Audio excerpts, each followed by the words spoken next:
তো গতকাল রাতে আমরা রাত্রে ঢাকা শহরের মধ্যে একটু ঘোরাফেরা করছিলাম। এর মধ্যে আমরা মহাখালী থেকে মোহাম্মদপুরের দিকে যাচ্ছিলাম। তো এখানে আপনারা অনেকগুলো গাড়ি সারি সারি হয়ে দাঁড়িয়ে থাকতে দেখতেছেন। এটা হচ্ছে আপনার জাহাঙ্গীর গেট পার হয়ে মহাখালী ফ্লাইওভারের সামনে চলে গেছে।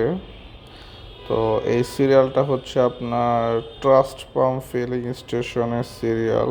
সবাই এখানে তেল গ্যাস নেওয়ার জন্য ওয়েট করতেছে। বেশিরভাগ এখানে অকটেন নেওয়ার জন্য ওয়েট করতেছে সবাই। তো প্রায় 1.5-2 কিলোমিটার একটা লাইন সৃষ্টি হয়ে গেছে। সরকার থেকে বলে দেওয়া হয়েছে যে রেশনিং পদ্ধতি এখন থেকে শেষ। তারপরও জানি না কেন ঢাকা শহরের পাম্পগুলোতে তেল পাওয়া যাচ্ছে না।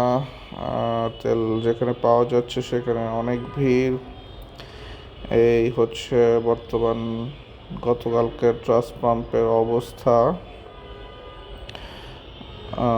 গতকাল 14 তারিখ মধ্যরাত, অর্থাৎ আজকে 15 তারিখ চলতেছে। এটা রাত 2টা 30-এর দিকের ভিডিও।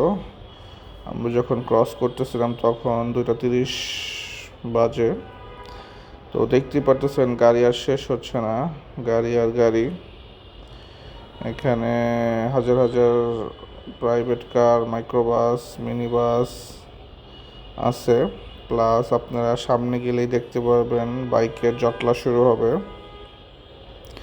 এখানে private car, cover van, micro, কিছু লরি টরিও দেখা যাচ্ছে। এখন আপনারা দেখতে পাবেন সামনে বাইকের লাইন শুরু হবে। এই যে আপনারা দেখতে পাচ্ছেন, এটা হচ্ছে বাইকের লাইন। মাত্র শুরু হয়েছে এটা। এখানে কত মোটরসাইকেল আছে এটা আপনারা মনে হয় না ভিডিওতে গুণে শেষ করতে পারবেন। একজন তো ঘুমাই পড়ছে, যদিও এটা ঘুমেরই সময়, 2:30 বাজে। তো মানুষ CBR R15 ভালো ভালো দামি বাইক নিয়ে তেলের জন্য ঘুরতেছে। তেল পাচ্ছে না, অনেক সিরিয়াল। আর এখানে দেখতে পাচ্ছেন প্রাইভেট কার ঠেলে ঠেলে নিয়ে যাচ্ছে, তেল নাই ওনাদের। কি একটা অবস্থা! বাইকের সিরিয়াল শেষই হচ্ছে না। শত শত, মানে এটা গুণে শেষ করার মতো অবস্থা না। এই যে আরেকজন দেখতেছেন ঠেলে নিয়ে যাচ্ছে বাইক।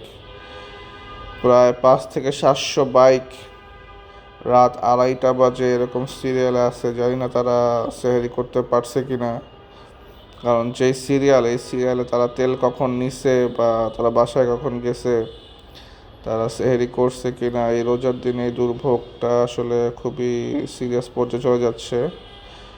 সরকারের দৃষ্টি আকর্ষণ করব যাতে এই সমস্যাটার সমাধান করা যায় দ্রুত এবং সবাইকে একটু স্বস্তির সাথে ব্যবস্থা করে দেওয়া যায়।